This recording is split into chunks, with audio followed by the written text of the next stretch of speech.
bisa bersatu. Sungguh indah bersama lagi Tuhan. Sungguh indah bersamamu selamanya.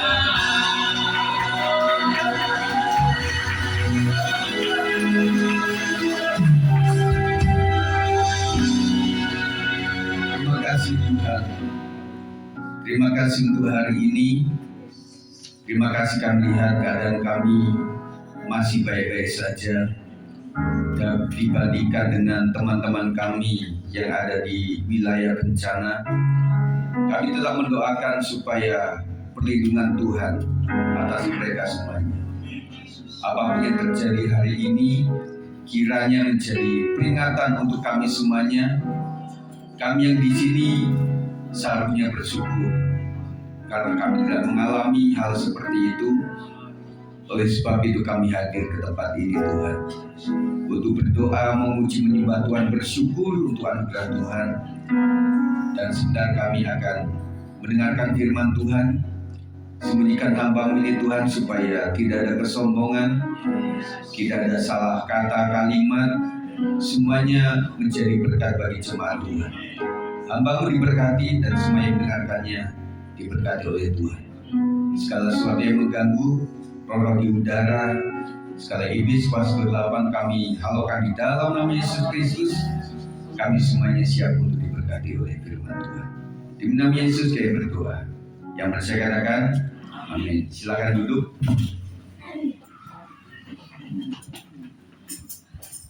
Puji Tuhan. Ya, kita bersyukur pada hari ini.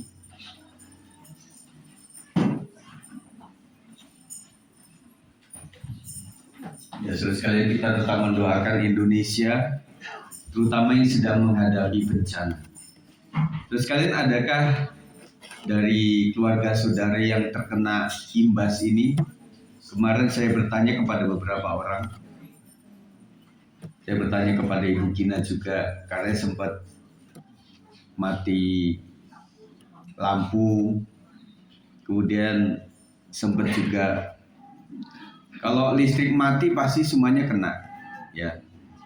Puji Tuhan, keluarga Bu Gina masih ada di lantai atas, dan kemudian ada keluarga Pak Panjaitan juga kena, ya. Kemudian keluarga Pak Sinaga juga terkena dampaknya.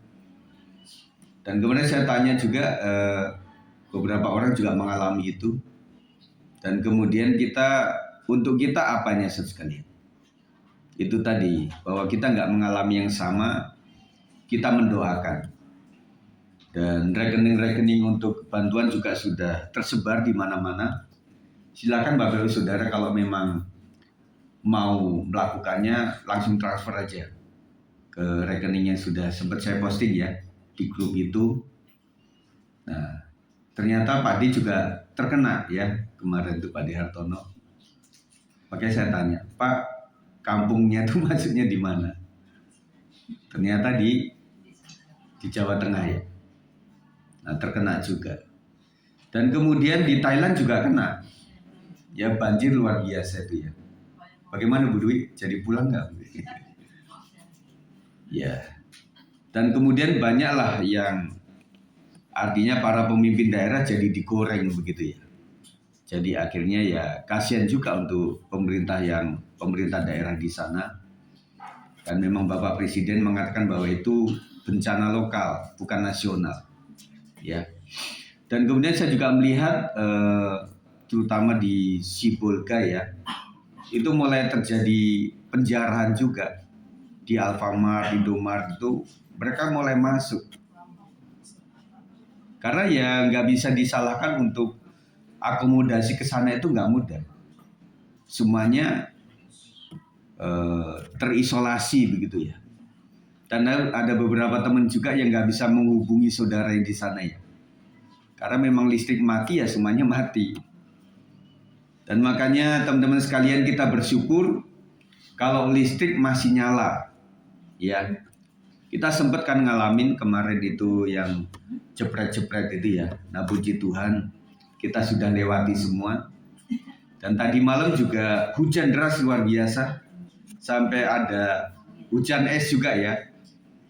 Dan kemudian yang saya bayangkan tuh di sana, saudara sekalian, kita hanya angin yang sempat begitu sampai antena TV Papa itu jatuh, berarti anginnya kenceng banget ya.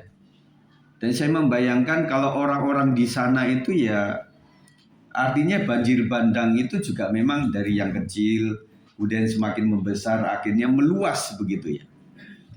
Nah disinilah akhirnya ya banyak kalau di Facebook kita lihat itu bagaimana orang mencermati ini, ada yang menyalahkan ini, menyalahkan itu dan lain sebagainya.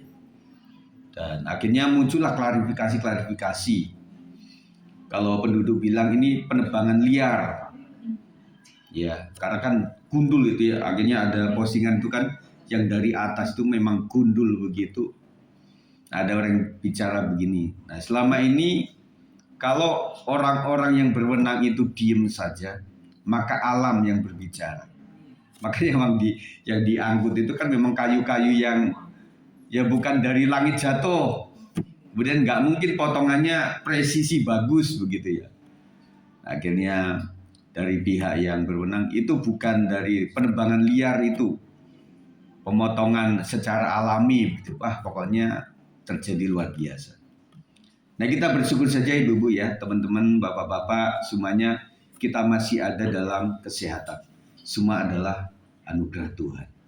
Makanya memang cuaca hari ini memang ekstrim. Tetapi se-ekstrim-ekstrimnya ya nggak seperti itu gitu kata orangnya. Ya kita bersyukur saja. Puji Tuhan, pada hari ini saya akan berbicara sesuai dengan tema kita tentang mengikis sikap narsis. Sikap narsis adalah kepercayaan diri yang berlebihan dan rasa kagum yang ekstrim terhadap diri sendiri, di mana seseorang merasa lebih penting dari orang lain dan membutuhkan kekaguman dari mereka. Saudara teringat Ketua BPP Sinode yang memberikan gambaran tentang seorang yang mengagumi dirinya sendiri. Dia sangat bangga dengan dirinya sendiri ketika dia mengaca karena nggak ada cermin, waktu itu ada di air begitu kan. Saking kagumnya saudara sekalian, dia nggak mau mencedok air itu karena takut kalau bayangan itu hilang begitu ya. Sampai akhirnya dongeng itu mengatakan bahwa seorang ini sampai mati.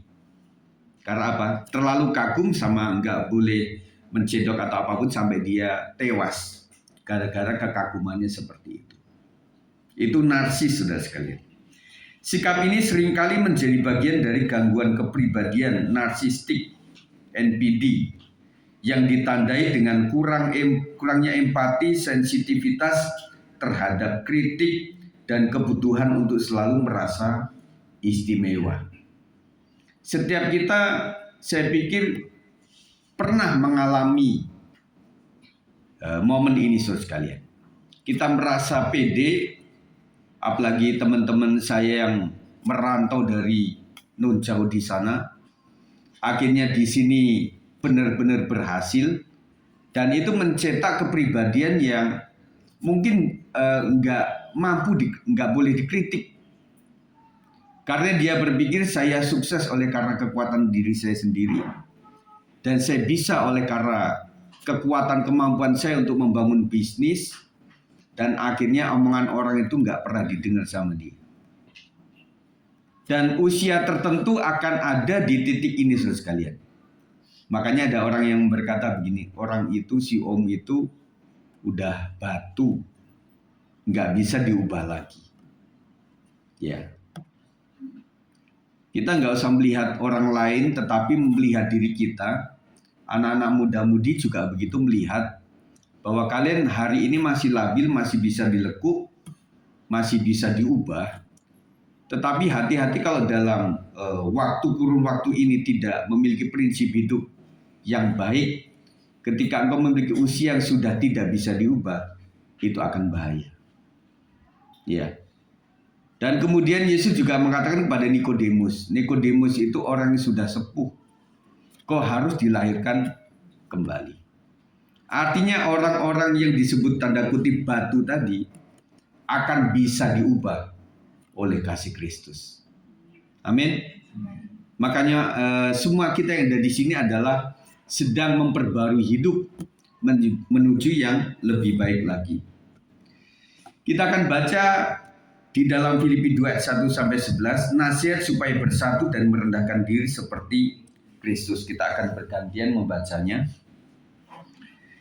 Jadi karena dalam Kristus ada nasihat, ada penghiburan kasih, ada persekutuan roh, ada kasih mesra dan belas kasihan. Silakan. Karena itu sempurnakanlah kita dengan ini, hendaklah kamu berpikir dalam satu kasih, satu jiwa, satu tujuan.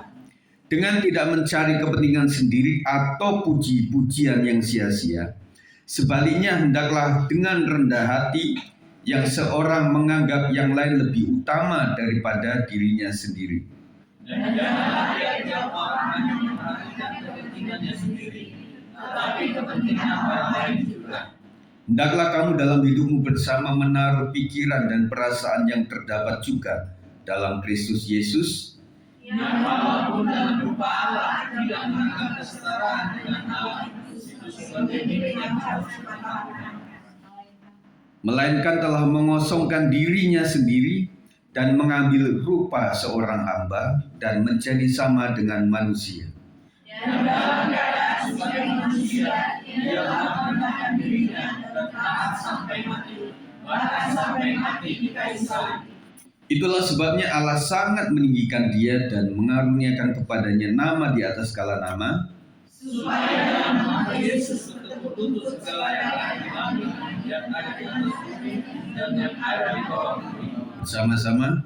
Dan segala lidah mengaku Yesus Kristus adalah Tuhan bagi kemuliaan Allah Bapa. Dunia modern mengagungkan diri sendiri, tetapi Kristus mengajarkan kerendahan hati. Jadi bapak-bapak sekalian, sebagai imam keluarga, Anda harus mengajarkan anak-anak kita bukan pede untuk sombong, tetapi pede karena memiliki Kristus sebagai Tuhan. Amin. Didik anak-anak kita untuk takut kepada Tuhan, supaya mereka memiliki kerendahan hati yang luar biasa. Ya. Paulus menasihati jemaat Filipi agar mengikis sikap egois dengan meneladani Kristus. Bapak Ibu sekalian, saudaraku yang dikasihi oleh Tuhan, kita bisa meneladani orang lain. Kita mengagungkan orang lain dan kita simpati sama seseorang, dan kadang-kadang kita anggap orang itu adalah penolong bagi kita. Tetapi kadang-kadang kalau manusia, waktu dia masih memiliki harta, oh itu temanku itu, oh itu anakku itu, oh itu keluargaku itu margaku itu. Tetapi ketika seseorang sedang di titik terendah, orang akan meninggalkan dia. Saya teringat kesaksian almarhum Om Adi Manuhutu. Dia pernah cerita pada saat saya itu menjadi artis, semua orang-orang Ambon itu menganggap saya adalah saudaranya. Dan orang begitu dekat dengan saya. Tetapi pada saat saya terkena kasus, ya, kalau saudara ingat kasusnya bagaimana memang dia itu oleh pendoa syafaat, ya, memang diserang oleh semacam voodoo begitu, yang tujuannya untuk dibunuh. Nah, pada saat dia mengalami masalah yang demikian, maka orang-orang saudara nggak kenal sama dia. Kemudian semua rencana agenda khotbah itu dibatalkan oleh beberapa gereja dan persekutuan. Itu sangat menyakitkan, Bapak Ibu Saudara sekalian. Sampai akhirnya dia itu bergumul sama Tuhan. Bergumul juga ada roh jahat di situ yang dia katakan yang membuat saya bisa lepas daripada pengaruh itu adalah tetap bersyukur. Iblis hanya menunggu itu, kalau orang dalam keadaan baik-baik saja bisa bersyukur. Ingat Ayub ya. Iblis bilang apa? Iyalah, dia menjadi orang saleh karena apa aja ada pada dia. dia kaya raya, anak-anaknya cakep-cakep, kemudian memiliki harta yang luar biasa. Coba ambil dari apa yang dia punya. Pasti dia akan menyangkal engkau, ya Allah. Kemudian Allah bilang apa? Silakan ambil semua harta bendanya, kesehatannya, tetapi jangan ambil nyawanya. Nggak ada orang yang seperti Ayub ujiannya, saudara sekalian. Makanya saya katakan belajar dari kisah ini, kalau orang menderita, kalau orang sakit, kalau orang sempat bangkrut atau apa itu bukan karena dia orang yang tidak berkenan di mata Tuhan. Tetapi ada roh jahat yang pengen Allah itu bersifat adil. Makanya Yesus itu datang mengetok pintu, bukan mendobrak pintu. Amin, saudara. Yesus mengetok pintu, tok tok tok tok. Dan ada seorang pelukis yang melukiskan tentang Yesus di depan pintu, itu handle pintunya nggak ada. Wah, itu sang pelukis diprotes keras. Hei, Anda seorang pelukis, apakah salah memikirkan sesuatu? Kenapa Anda melukis Yesus yang begitu baik dan kemudian ada pintu di situ, tetapi handle-nya nggak ada? Ya, sang pelukis cuma bilang begini, ya, Yesus itu mengetok pintu, yang buka pintu yang di dalam. Ngerti, saudara? Jadi sang pelukis ini melukiskan sesuatu tetapi dalam, saudara sekalian. Saudara ingat berapa kali saudara diketok pintu hatinya? Hei, datang ke gereja, datang ke youth, datang ke WBI, datang ke pria, datang untuk acara-acara ibadah raya, datang ke komsel. Berapa kali Tuhan mengetuk pintu kita? Kenapa tidak terjadi? Karena kita yang nggak mau membuka pintu itu, saudara. Ya. Jadi semuanya tergantung pada diri kita, saudara sekalian. Saudara mau bertumbuh dalam Tuhan atau tidak, itu tergantung saudara. Saudara bisa mendengarkan khotbah yang bukan saya lah. Misalnya kita undang Benny Hinn, kita undang orang-orang luar negeri yang berkhotbah untuk saudara. Kalau orang tidak mau mengubah dirinya sendiri, tidak mampu pembicara seperti apapun, kecuali hadirat Tuhan. Ya. Tetapi ketika ada seorang anak kecil yang cuma berbicara sederhana, tante, doa yuk, kita kan mau makan, kita kan dalam Tuhan. Kalau Tuhan bekerja atasnya, oh iya nak, maafin tante ya, tante lupa, terima kasih sudah mengingatkan. Intinya saudara sekalian, saya pikir bukan siapa yang berbicara, tetapi apa yang dibicarakan oleh orang itu. Saudara bisa nggak menghormati saya sebagai pembicara, sebagai pengkhotbah, tetapi saudara hormati firman Tuhan. Dia sedang melayani Tuhan. Jadi penghormatan kepada orang-orang yang melayani pekerjaan Tuhan itu adalah penghormatan kepada sang pengutusnya. Ada orang biasa yang diutus oleh Bapak Presiden. Saudara melihatnya bukan orang utusan itu, siapa dia, tetapi siapa yang mengutus dia. Betul ya? Orang akan menghormati dengan cara seperti itu. Jadi hormati Tuhan, dan kau akan mendapat kemuliaan daripada Tuhan. Paulus menasihati jemaat Filipi agar mengikis sikap egois dan meneladani Kristus yang murah hati itu. Yang pertama, saudara sekalian, menggunakan pemberian Kristus ayat 1-2, 1, 2, 3. Jadi karena dalam Kristus ada nasihat, ada penghiburan kasih, ada persekutuan roh, ada kasih mesra dan kasihan. Karena itu sempurnakanlah sukacitaku dengan ini, hendaklah kamu sehati sepikir dalam satu kasih, satu jiwa, satu tujuan. Itu kalau saudara bertanya tentang tujuan berfellowship apa? Ya. Orang berpikir gini, saya bisa kok ibadah di rumah. Saya bisa nonton YouTube. Dan sempat ada seorang gembala seniornya mengatakan saya nggak setuju dengan orang-orang yang dia nggak hadir dalam ibadah. Dia khotbah live streaming. sampai ribuan jemaat, tetapi nggak ada touch kepada jemaat. Saudara bisa sambil tidur-tiduran, bisa menggunakan Zoom, bisa menggunakan cara tele seperti itu, tetapi kehadiran tidak bisa menggantikan. Amin. Kehadiran kita tidak bisa menggantikan, kita bisa touch respon, saudara sekalian. Maksud saya saling satu dengan yang lain. Paulus mendorong jemaat hidup sehati sepikir sebagai bukti menerapkan kasih Kristus.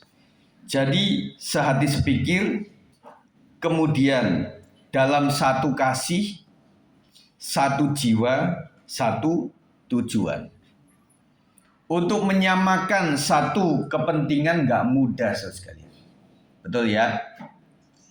Makanya sering saya katakan bahwa apa-apa yang dituruti oleh seluruh Indonesia itu langsung diputuskan oleh pemerintah.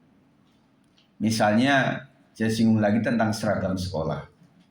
Langsung aja pemerintah memutuskan. Ada merah hati putih. Sebelum merah hati dulu merah bener ya. Siapa yang pernah ngikutin itu?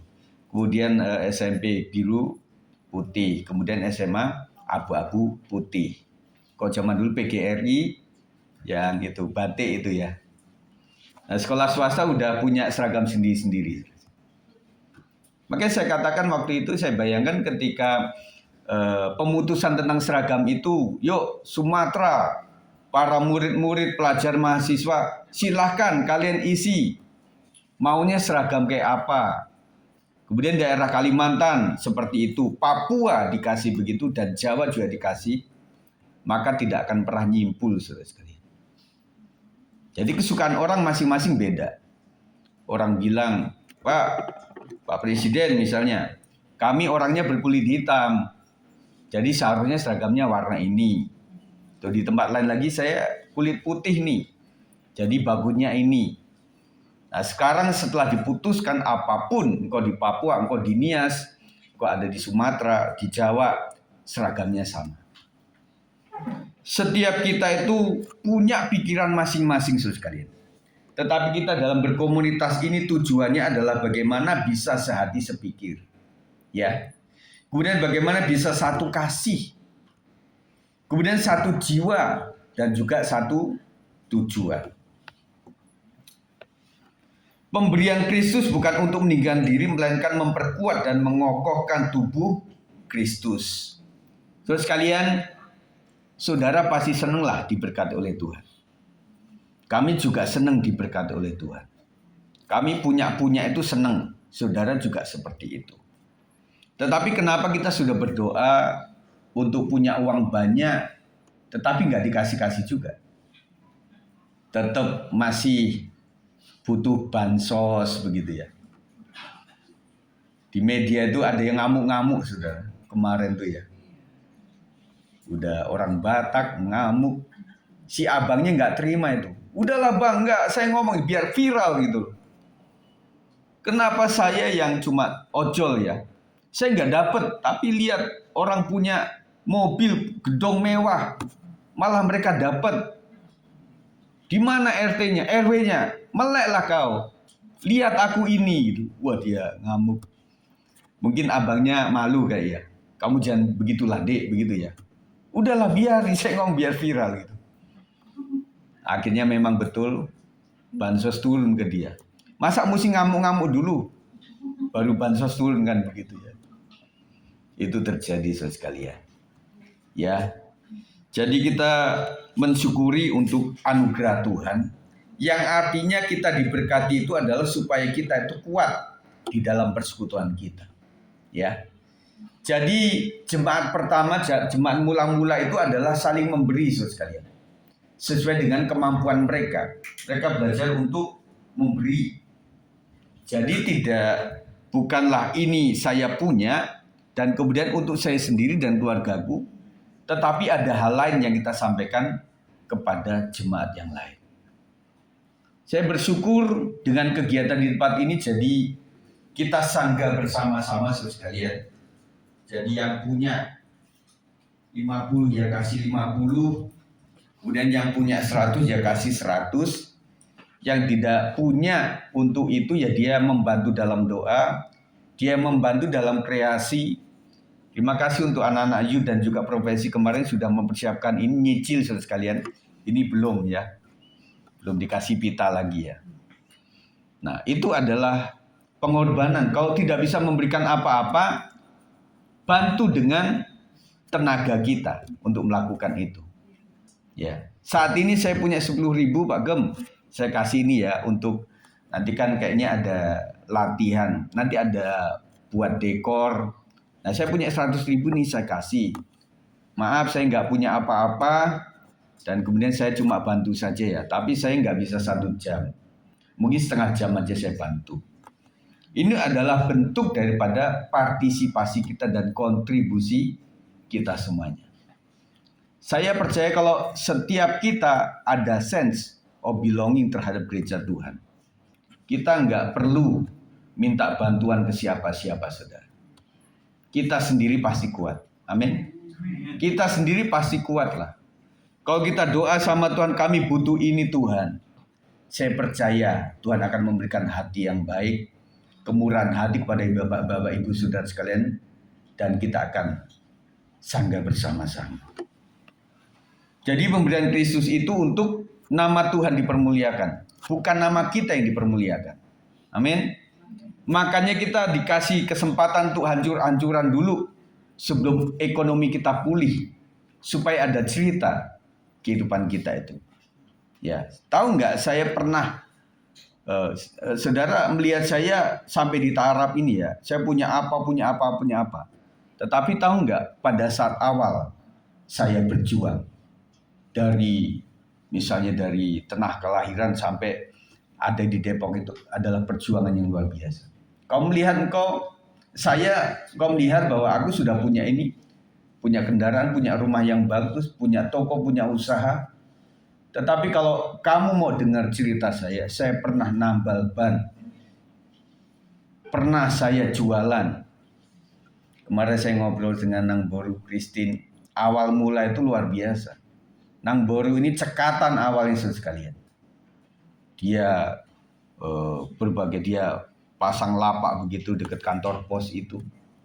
Dan dia melakukan itu luar biasa perjuangan Ibu Christine ini.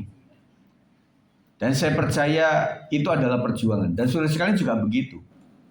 Makanya para laki-laki, sempurnakan kehidupanmu dengan engkau adalah seorang pria yang bertanggung jawab untuk keluargamu. Dan kau harus bisa melakukan sesuatu untuk menjaga istri dan anak-anakmu. Kasih Kristus menjadi dasar atau landasan dalam relasi, bukan pencarian pengakuan pribadi. Jadi kasih Kristus itu yang menyatukan kita, saudara. Karena di dalam kasih itu ada pengampunan. Amin. Tidak ada yang sempurna di antara kita, saudara. Saudara menyebutkan tentang ketidaksempurnaan saya, tetapi saudara harus fair. Saudara bisa mengunggah mana yang baik yang saya lakukan. Nah, kalau orang ditunjuk tentang kelemahan dia, lama-lama orang tersebut lawan bicara akan nunjuk juga. Ya, kamu kelemahannya di A dan kamu kelebihannya di B. Lawan bicara bilang kamu kelemahannya di B, tetapi kelebihanmu di A. Nah, ketika seseorang hanya membicarakan tentang sebuah kelemahan, kita nggak akan damai sekalian. Betul ya? Kemarin saya sebutkan waktu saya share tentang renungan itu, ada beberapa orang yang langsung like. Ya saya senang dengan itu, artinya ada respon di WA itu ya. Tetapi saya berpikir masa sih orang nggak baca dulu, betul nggak? Kan nggak mungkin di jemaat saya kasih share yang sesat-sesat begitu, supaya ketahuan langsung like, wow berarti dia nggak baca, kan nggak begitu sekali. Tetapi kalau hal seperti ini saya permasalahkan, kita nggak jadi damai, saudara. Betul nggak? Ya udahlah, puji Tuhan, mungkin dia like dulu, habis itu dibaca kan begitu ya. Positifnya begitu. Mungkin orang ini juga berpikir bahwa pasti Pak Gem kalau share itu pasti yang baik lah, langsung like saja begitu. Jadi banyak hal yang kita bisa permasalahkan dalam dunia medsos, saudara. Ya, tetapi kita bisa adem oleh karena kita nggak mempermasalahkan itu. Kita itu kayak keluarga, saudara. Berapa kali anak saudara mengecewakan saudara? Betul nggak? Tetapi pasti ada pengampunan. Plus minus kan. Dan kemudian apakah ketika anak kita itu kurang ajar sama kita langsung kita usir? Kemudian kakak kita hapus anak kita begitu ya. Bersama marga-marganya juga, enggak juga. Makanya bayangkan gereja ini adalah sebuah keluarga, saudara sekalian. Yang bapak rohaninya adalah kami ini. Yang kami harus membentengi sana sini, saudara sekalian. Karena semua yang di sini adalah anak-anak rohani kami. Ya. Yang saya melihatnya kalau masih ada kekurangan, kita masih bertumbuh, saudara. Kalau ada kelebihan, itulah yang kita akan lanjutkan untuk berkarya bagi kerajaan Allah. Yang kedua, mencari kepentingan Kristus ayat 3-4, 1, 2, 3. Dengan tidak mencari kepentingan sendiri atau puji-pujian yang sia-sia. Sebaliknya, hendaklah dengan rendah hati yang seorang menganggap yang lain lebih utama daripada dirinya sendiri. Dan janganlah tiap-tiap orang hanya memperhatikan kepentingannya sendiri, tetapi kepentingan orang lain juga. Saudara, semua kita diciptakan sebagai manusia yang egois. Kepentingan diri sendiri pasti lebih utama. Siapapun itu, mau orang pejabat, orang pendeta, atau orang jemaat, latar belakang awalnya pasti begitu, egois, saudara. Saya pernah gambarkan tentang gambaran ini. Saudara, bedanya makan rambutan. Gak ada yang fobia rambutan ya? Kayak Raffi Ahmad. Jadi kalau misalnya ada rambutan pasti ada yang kuning, merah, dan ada yang hijau. Nah, kalau saudara makan sendiri, hijaunya dulu. Habisin. Habis itu gongnya, baru yang merah, yang kuning gitu ya. Tetapi kalau bersama-sama dengan teman, itu beda. Kuning merah habis duluan, yang hijau-hijau ditinggalin. Karena apa? Sifat egois, saudara. Ya boleh saja sehabis ibadah ini kita beli rambutan sama-sama. Kita gelar. Kita buktikan. Ya. Harus di video, saudara.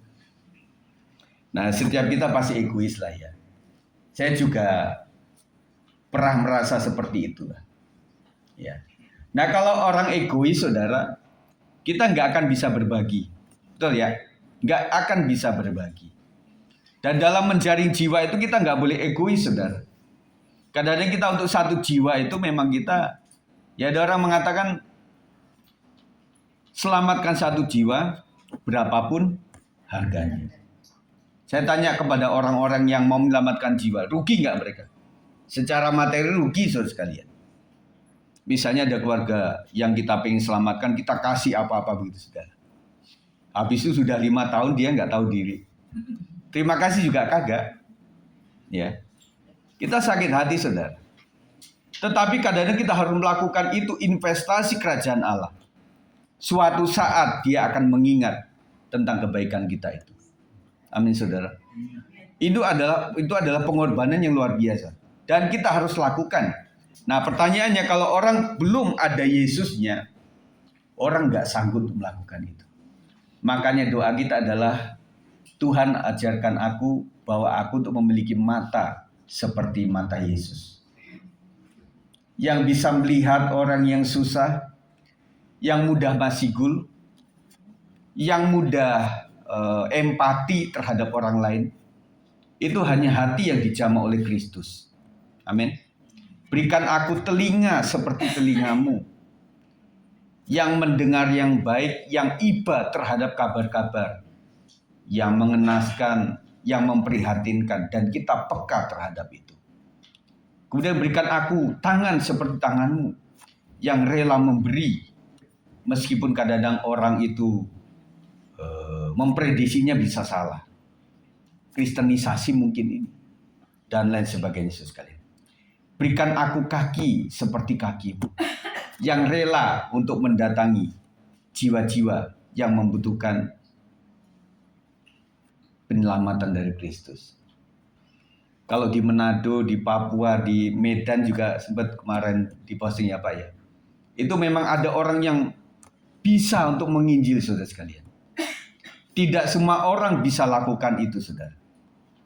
Jangan saudara lakukan di CFD misalnya.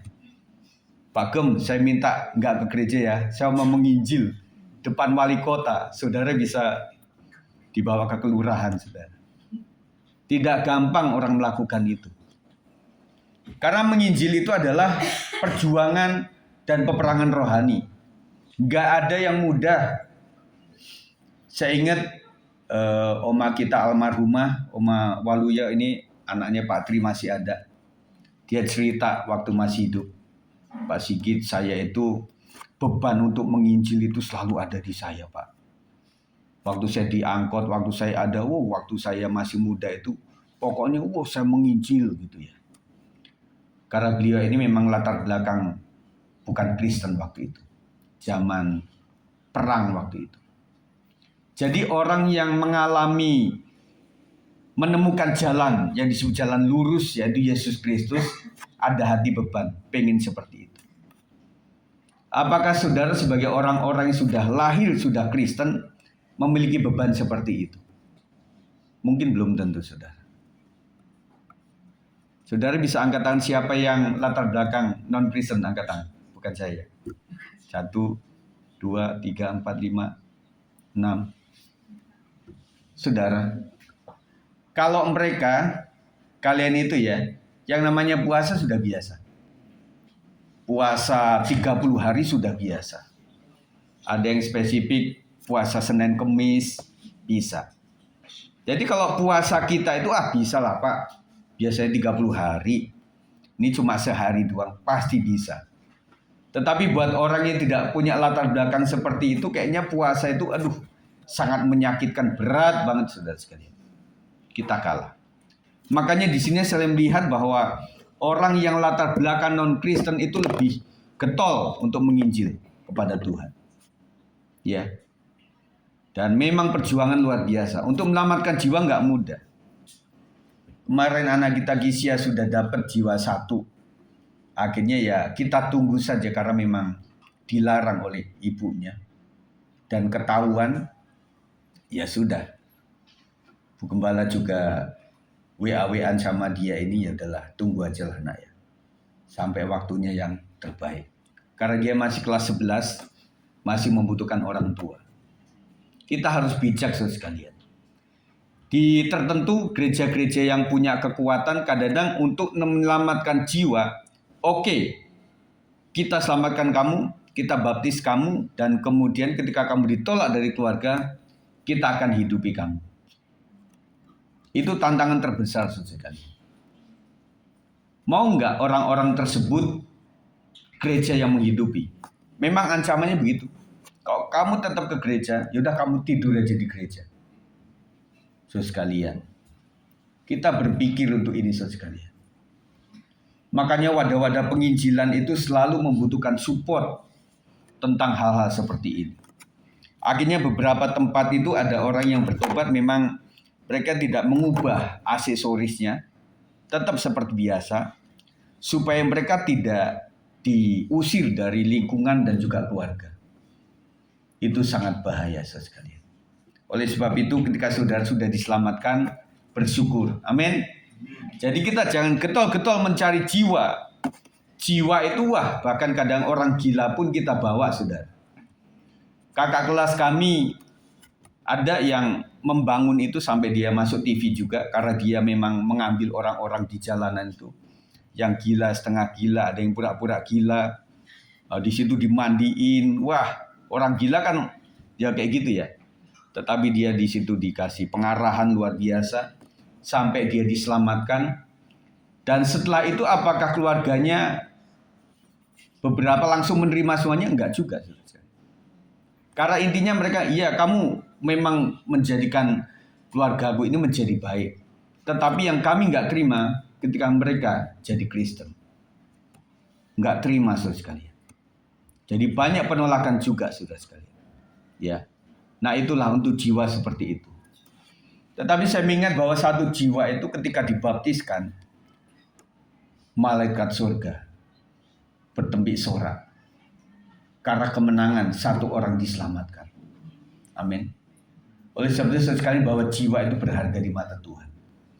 Kalau kita menginjili begitu sulit, dan baiklah kita yang sudah ada di tempat ini, kita bukan berusaha. Waktu ada jiwa-jiwa kita jaring untuk masuk, jangan sampai kita yang sudah di dalam ini kita keluarkan. Setuju saudara sekalian? Masuk nggak logika saudara? Jadi jiwa itu begitu sangat berharga. Bahkan orang yang sangat buruk pun, yuk datang ke gereja. Dia bilang, aduh saya sudah banyak dosa. Nggak apa-apalah.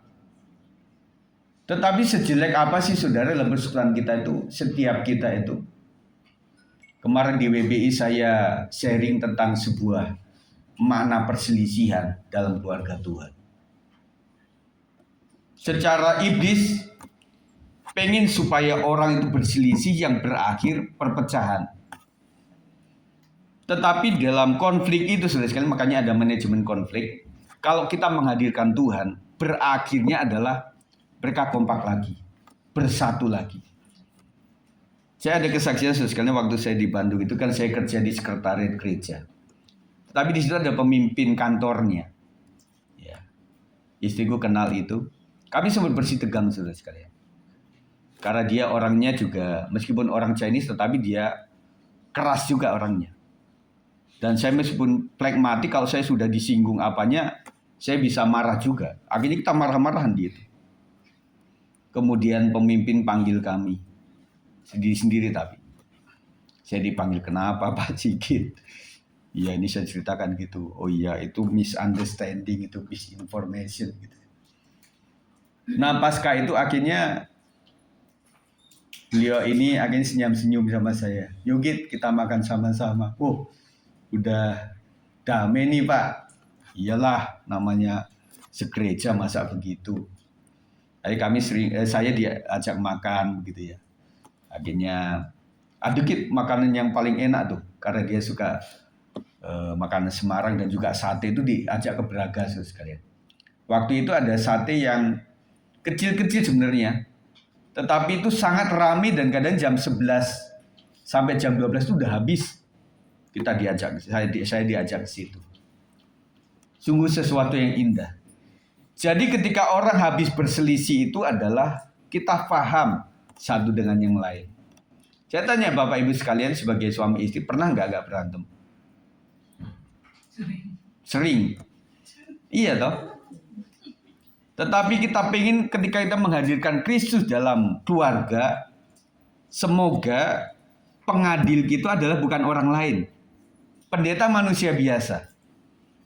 Tetapi ketika kita menghadirkan Kristus, maka Alkitablah yang menjadi pembela semuanya. Jadi semuanya taat. Gereja Betel Indonesia tidak menghendaki semua permasalahan itu langsung dibawa kepada hakim dunia. Kan ada orang tuh, dikit-dikit, wah saya panggil polisi, saya kenal kok. Anaknya berantem saudara sekalian, wah saya akan masuk ke polsek, laporkan anak dia itu. Kadang-kadang anaknya sudah damai betul. Kan hari berikutnya udah main bareng-bareng, mamanya yang gak damai. Bahkan seminggu, sebulan masih tetap begitu. Maka Tuhan bilang jadilah seperti anak kecil. Tulus apa adanya. Sekalian, amin. Puji Tuhan. Kita lanjutkan, tidak mencari kemuliaan diri, tetapi kemuliaan Kristus adalah hal yang menunjukkan kerendahan hati dalam pelayanan. Paulus menekankan agar mengutamakan orang lain, artinya melihat kepentingan sesama lebih penting daripada ambisi pribadi. Saudara, setiap kita pasti senang diperhatikan. Ya, siapapun mulai dari anak kecil sampai orang dewasa pasti suka dan bangga diperhatikan dan membutuhkan itu saudara sekalian. Ya. Tetapi kita lebih cenderung kepada pribadi kita. Sekali waktu ya udahlah jangan saya lah yang pengen diperhatikan, saya akan memperhatikan orang lain. Prinsip ini mudah diubah atau enggak? Tergantung kita saudara. Kalau saudara mau pasti bisa. Di dalam perkara rumah tangga kadang-kadang begini, mereka cekcok suami istri itu sampai puluhan hari mereka nggak ngomongan. Ya kebetulan ada WA ya. buatin kopi, tapi WA. Kemudian besok bangunin aku ya, singgol aja jam sekian. Tapi pakai WA semuanya. Nah, suatu saat mereka pergi, salah satunya kepada konselor Kristen. Kemudian konselor tanya, misalnya ibunya yang datang, Bu, gimana sih permasalahan kalian kok saya lihat itu masih panjang lebar tinggi, nggak selesai gitu loh. Iya Pak Gembala, saya merasa saya benar Pak dalam hal ini, suami saya yang salah. Terus kemudian Pak Gembala panggil yang satunya, Pak gimana sih kok nggak selesai? Kita sudah doakan sudah. Iya, habis itu saya pengen menang sendiri aja Pak.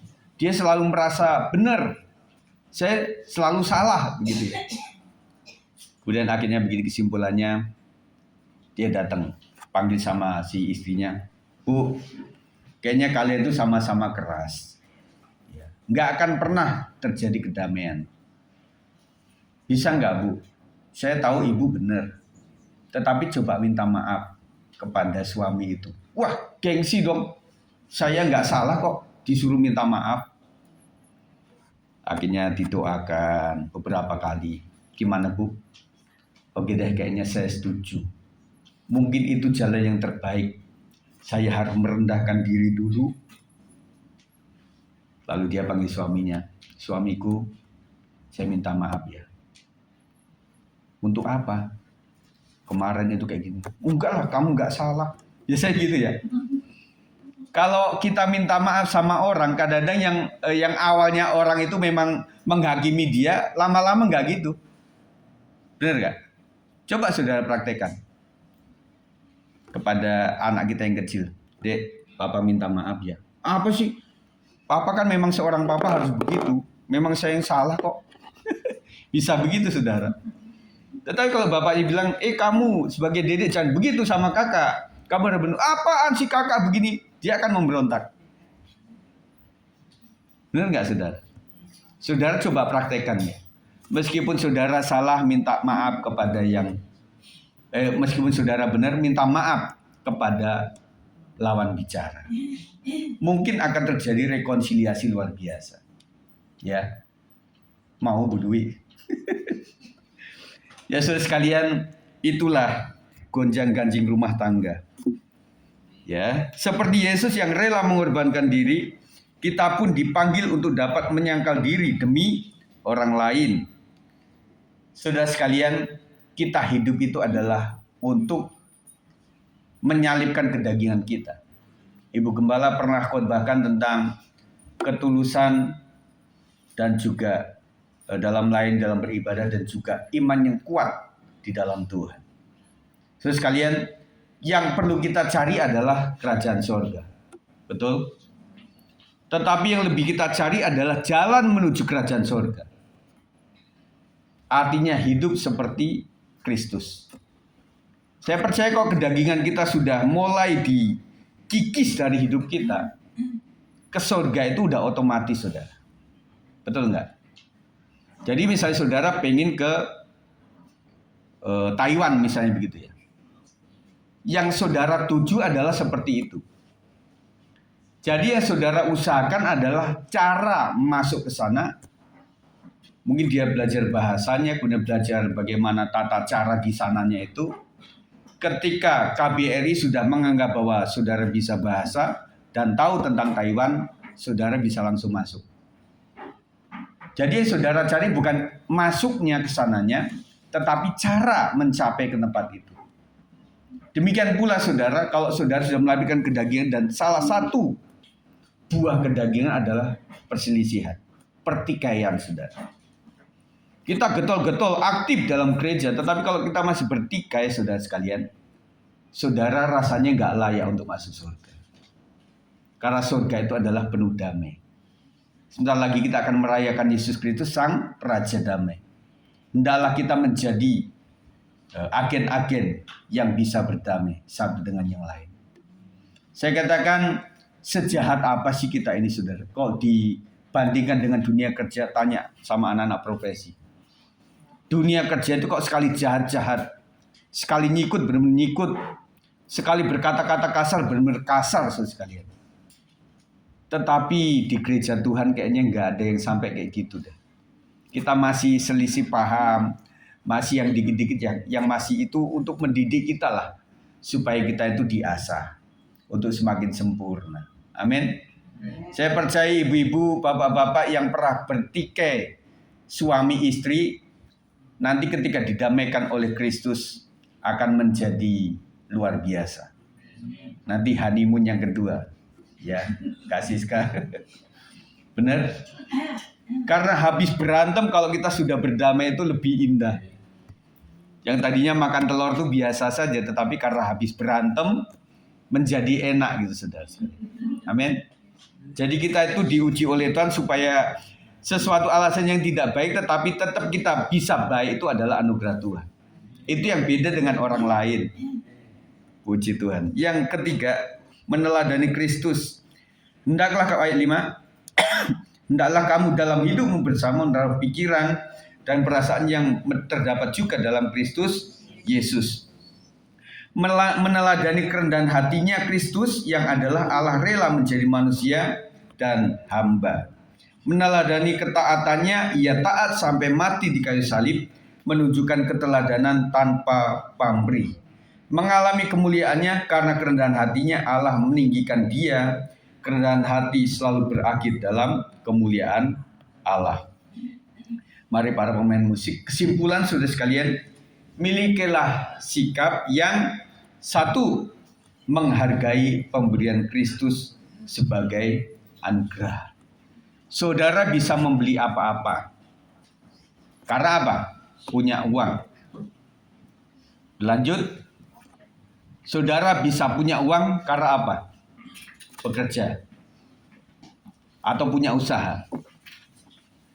Ditanya lagi, saudara bisa bekerja, bisa berusaha, punya usaha dari mana? Karena Anda orang yang pandai, lulusan tertentu. Kemudian ditanya lagi, Anda bisa pandai karena apa? Belajar. Kemudian Anda bisa belajar dengan baik karena apa? Karena saya punya otak yang cerdas. Anda punya otak yang cerdas, itu dari mana? Itu dari Tuhan. Amin. Jadi segala sesuatu dari Dia, bagi Dia, dan kemuliaan bagi Allah saja. Jadi kalau kita memiliki apa-apa saudara sekalian, itu karena anugerah saja. Amin. Dan Budi juga bersyukur bisa berbisnis di luar negeri itu. Cuma satu orang ini ya, yang punya bisnis di luar negeri. Ya, itu adalah anugerah Tuhan. Dia juga suka cerita di kota wisata pernah, di apartemen juga pernah. Tapi kok ya ada di Kamboja. Luar biasa kan. Siapa mau ke sana? Silahkan tanya ke Budui. Itu adalah anugerah saudara sekalian. Amin. Dan saudara, saya melihat di sini juga penuh dengan anugerah-anugerah Tuhan yang luar biasa. Baik dari siswa pelajar, mahasiswa sampai kepada yang profesi, dan kemudian teman-teman yang sebentar lagi akan menikah. Jodoh itu adalah anugerah Tuhan. Jodoh itu kadang-kadang disebut susah ya susah, tetapi disebut mudah juga mudah. Kalau disebut mudah, tanya Ibu Sol. Kalau yang tanya yang susah, ya banyak yang memang sulit mencari jodoh. Ada yang gampang cari jodoh, tetapi susah sekali. Ya, jodoh adalah anugerah Tuhan. Kita selalu pengen supaya anak-anak kita mendapat jodoh yang terbaik dari Tuhan. Dan saya percaya ada beberapa suku yang memang mengharapkan sesuku, betul ya? Salah satunya adalah Batak. Makanya yang kita doakan adalah calon mertua, calon besan itu adalah orang yang takut akan Tuhan. Supaya apa? Uang pesta itu tidak habis-habisan setelah menikah. Akhirnya ngontrak. Dan itu membutuhkan calon yang takut akan Tuhan. Yang sampai dia bilang, enggak lah, biarlah mereka menikah secara modern sajalah. Bapak Ibu, kalau saudara mau tanya biaya pernikahan itu, yang gede di sini nih, Ronatama. Saudara tanya, berapa itu? Makanya sekemampuan kita, puji Tuhan kita punya satu akses di dapur Siliwangi, dan itu adalah rahmat anugerah Tuhan. Kalau orang mau di tempat itu adalah anugerah Tuhan. Kita doakan terus, ya. Jadi yang kita doakan adalah calonku biarlah orang tua yang takut akan Tuhan, sehingga tidak membutuhkan biaya yang banyak.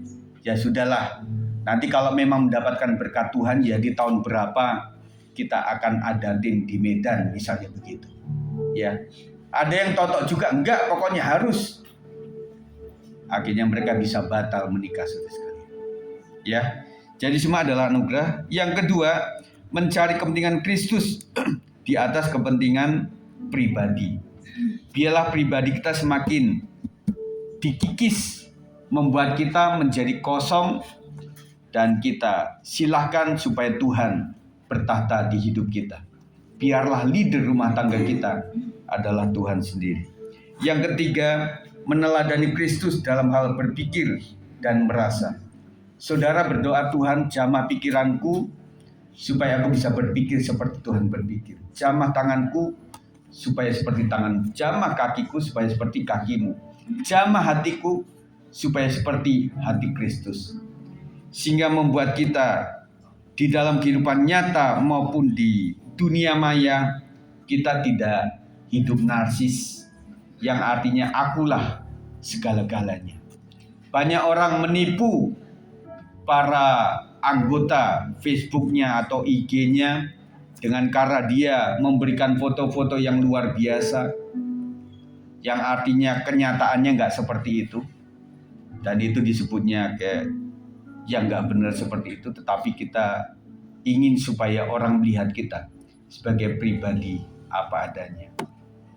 Jadi cerita terakhir saudara sekalian, kami kemarin kan mengurusin istriku ini yang memiliki itu ya, mulai dari dikira lambung, akhirnya dia dapat mimpi juga dari Tuhan, akhirnya memang giginya itu, dan kita mulai dari Bahar, Dewi Sartika, sampai ke Bati Yuda, sampai ke UI, nanti Senin ke San Kaurus di Cikini ya. Oh Salimba ya. Ya kita berpikir nanti pakai apa ya, pakai mobil macet, dan juga mungkin ganjil genap, ya udah naik kereta aja, kita udah lama gak naik kereta.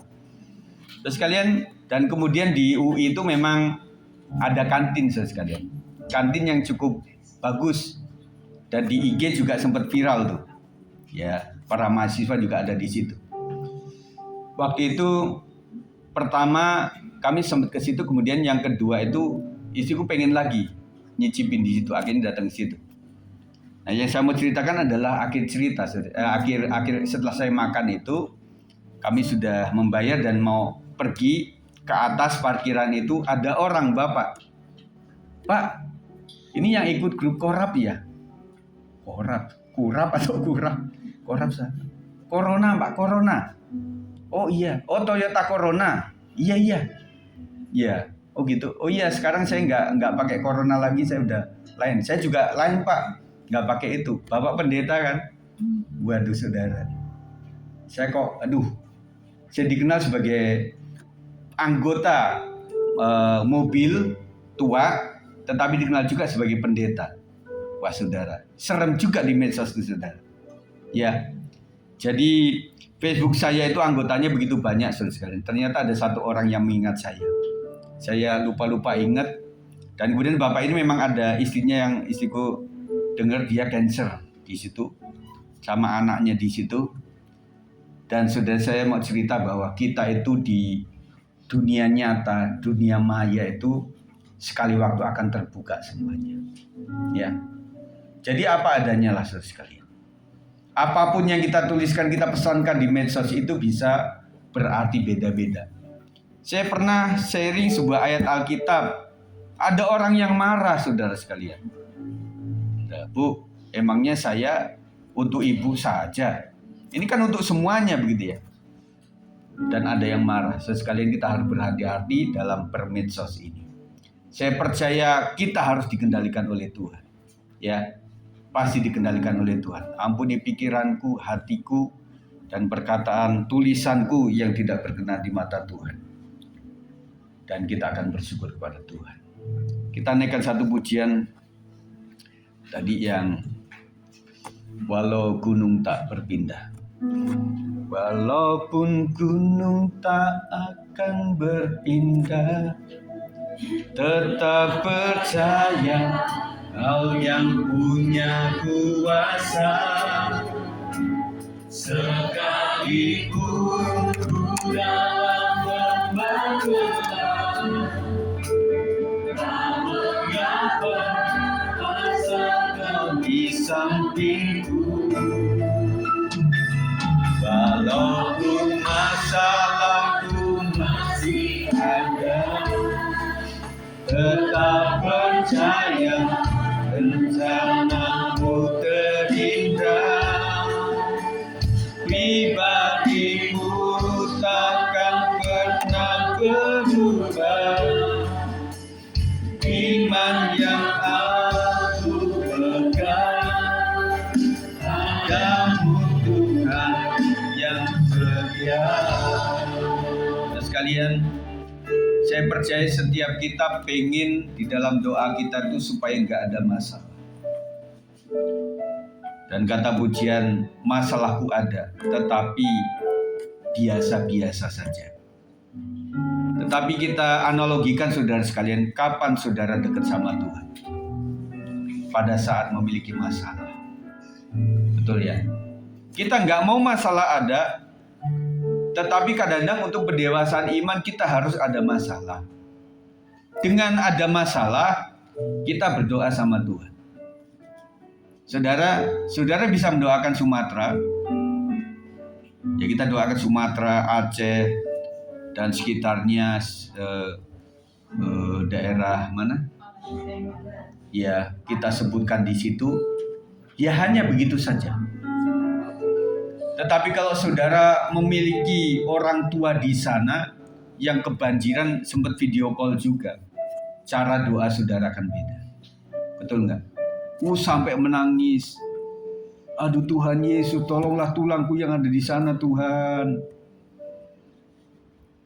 Dan kita akan lebih ternyuh, lebih kepada itu saudara. Kenapa Tuhan izinkan saudara mengalami sakit? Kenapa saudara diizinkan untuk mengalami kesusahan ekonomi dan keuangan? Saya juga mendoakan itu terus saudara, supaya sembuh pulih dalam nama Yesus, supaya ekonomi keuangan itu bisa bagus, dan juga pendidikan anak kita bagus, masa depan yang luar biasa.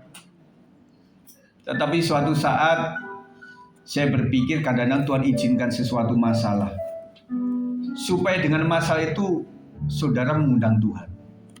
Itu. Jadi kadang-kadang fisik sakit, rohani sehat. Betul nggak?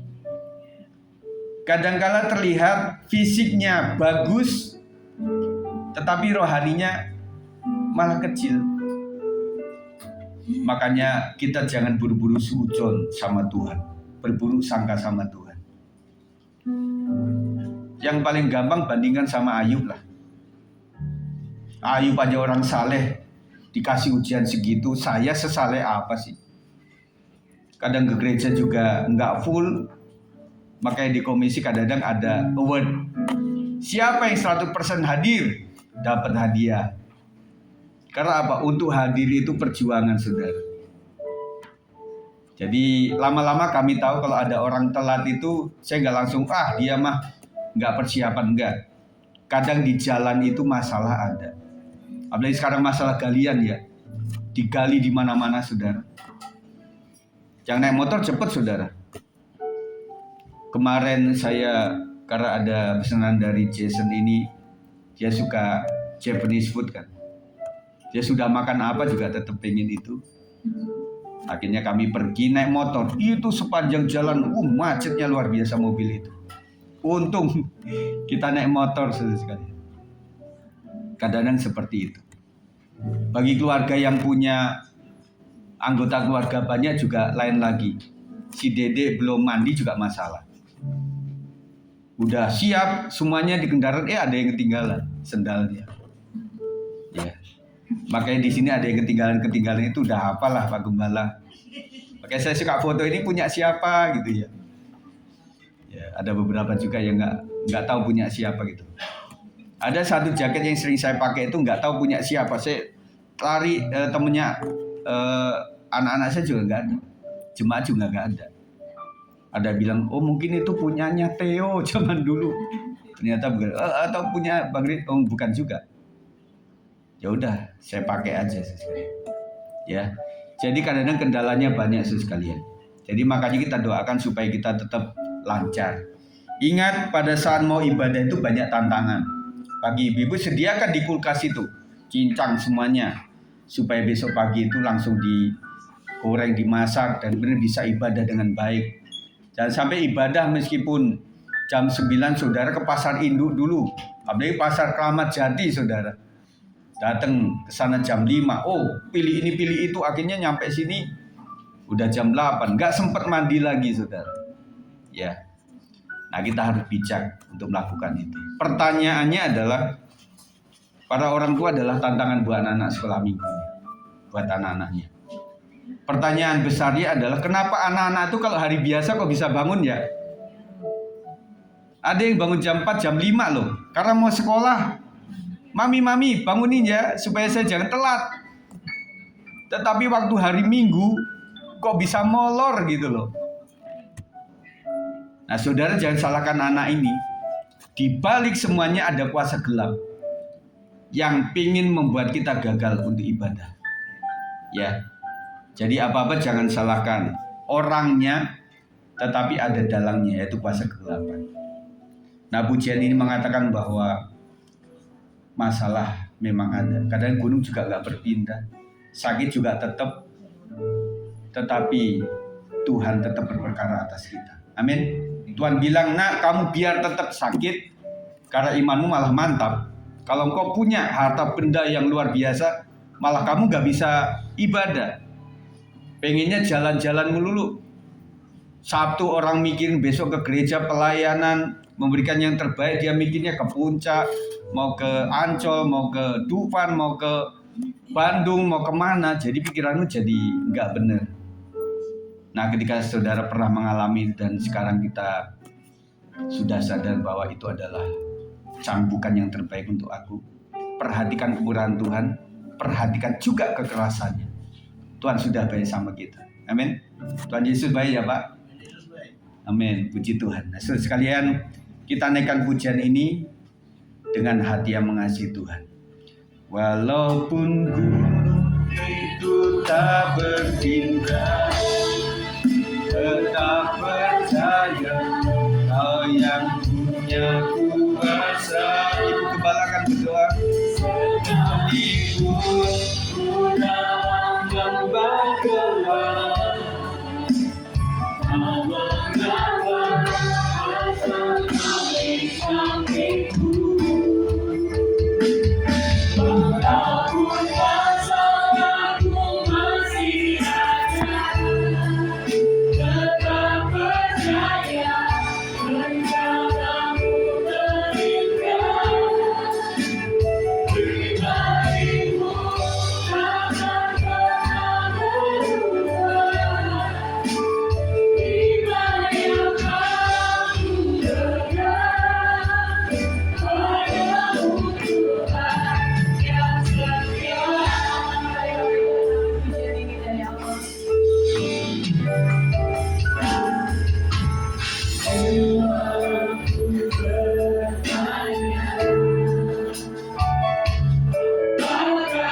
Terima kasih Tuhan Yesus. Terima kasih Tuhan.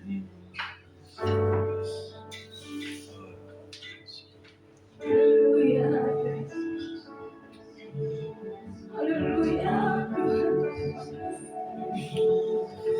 Ini kami Tuhan. Kami umat-Mu.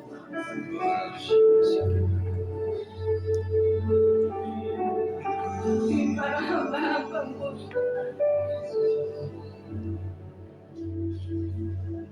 Melihat kami, melihat setiap hati kami Tuhan saat ini. Haleluya Yesus. Kami datang padamu Tuhan dengan hati yang tulus padamu. Tulus ikhlas di hadapan-Mu Tuhan.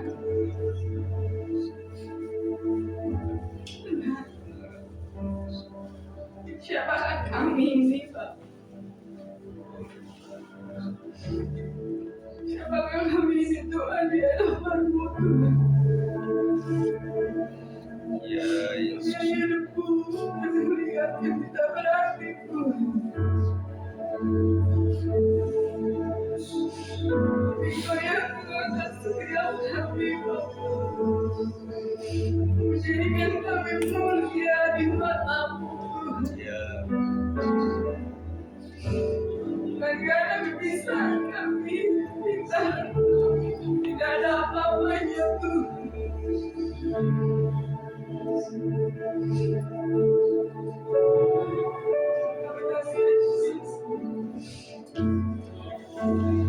Hidup kami Bapa, umat-Mu Tuhan. Ya. Kami datang dengan penuh kerendahan hati kami Tuhan di hadapan-Mu. Ampuni setiap kami Tuhan. Ampuni ketidakpercayaan kami Tuhan. Ampuni kami Bapa yang banyak salah di hadapan-Mu Tuhan. Kami mohon belas kasihan-Mu Tuhan pada kami umat-Mu di tempat ini Bapa.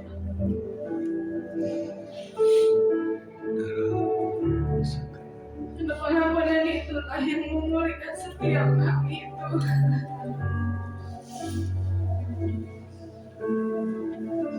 Terima kasih Tuhan Yesus. Kasih Tuhan Yesus. Terima kasih Tuhan. Menaruh tangan kami di dada kami. Kami mengangkat tangan kami Tuhan sebagai bukti penyerahan hidup kami Tuhan. Karena kami tidak mampu berjalan sendiri Tuhan Yesus. Karena kami gak kuat Tuhan tanpa Engkau di samping kami Tuhan. Jangan tinggalkan kami Tuhan. Engkau rasa setiap kami Bapa.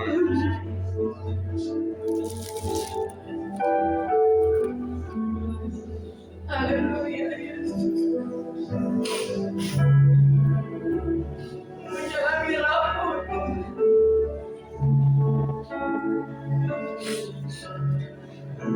banyak hal yang telah kami lakukan, mungkin yang telah menyakiti hati-Mu. Di setiap kami sehingga kami layak di hadapan-Mu Tuhan Yesus, menyenangkan hati-Mu Tuhan.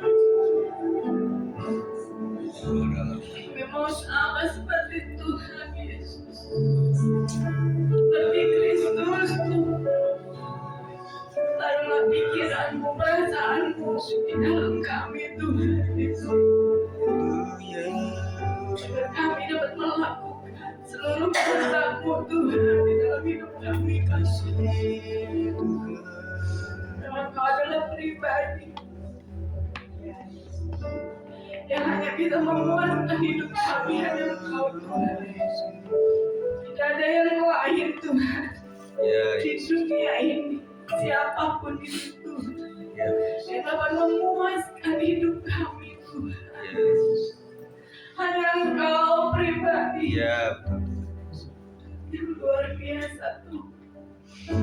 Walaupun mungkin kami tidak melihat Engkau secara fisik Tuhan, tapi kami semua merasakan Tuhan Engkau begitu hadir Bapa. Engkau merangkul kami Tuhan. Engkau menuntun jalan kami Tuhan kepada air yang tenang Tuhan.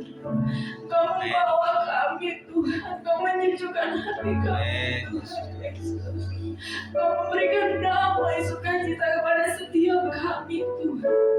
Walaupun kami dalam lembah kelam Tuhan, tapi kami tetap percaya Tuhan. Engkau Yesus yang sanggup Tuhan. Haleluya Tuhan Yesus. Terima kasih. Terima kasih ya Allah. Terima kasih Tuhan. Kami memandang Engkau saat ini Tuhan. Mata hati kami tertuju kepada Engkau saat ini Tuhan. Hanya Engkau lah Tuhan Allah yang kami sembah di dalam hidup kami. Engkau lah Raja di atas segala di dalam hidup kami Tuhan Yesus. Tuhan, terima kasih buat segalanya firman-Mu Tuhan yang telah ditaburkan oleh hamba-Mu Tuhan. Biarlah firman itu menjadikan kekuatan bagi setiap kami. Agar kami boleh lebih sungguh-sungguh lagi Tuhan. Kami tidak tahu Tuhan depan, tapi Tuhan yang ada di pihak kami Bapa. Tidak ada satupun Tuhan yang bisa menggantikan Engkau di dalam hidup kami Tuhan Yesus. Engkaulah pegangan satu-satunya hidup kami. Kalau satu-satunya yang kami andalkan di dalam hidup ini Tuhan. Satu-satunya yang kami percaya Tuhan di dalam hidup ini Bapa. Terima kasih Tuhan. Terima kasih. Biarlah umat-Mu saat ini Tuhan. Apapun Tuhan yang menjadi permasalahan hidup kami Tuhan, kami serahkan semua di dalam tangan. Kau adalah solusi bagi setiap hidup kami Tuhan. Kami yakin dan percaya Tuhan, ketika kami berjalan bersama dengan Tuhan, ada cahaya, ada terang-Mu, ada sinar-Mu Tuhan yang selalu menyinari jalan-jalan kami, sehingga kami tidak jatuh dan tidak tergeletak Tuhan. Karena Engkau yang menopang setiap hidup kami Tuhan Yesus. Terima kasih Bapa, terima kasih. Inilah doa dan permohonan kami pada pagi hari ini Tuhan. Diserahkan semuanya Tuhan ke dalam tangan-Mu Tuhan. Jiwa roh kami serahkan semua ke dalam tangan-Mu Tuhan. Terima kasih Bapa, di dalam nama Tuhan Yesus kami berdoa dan mengucap syukur.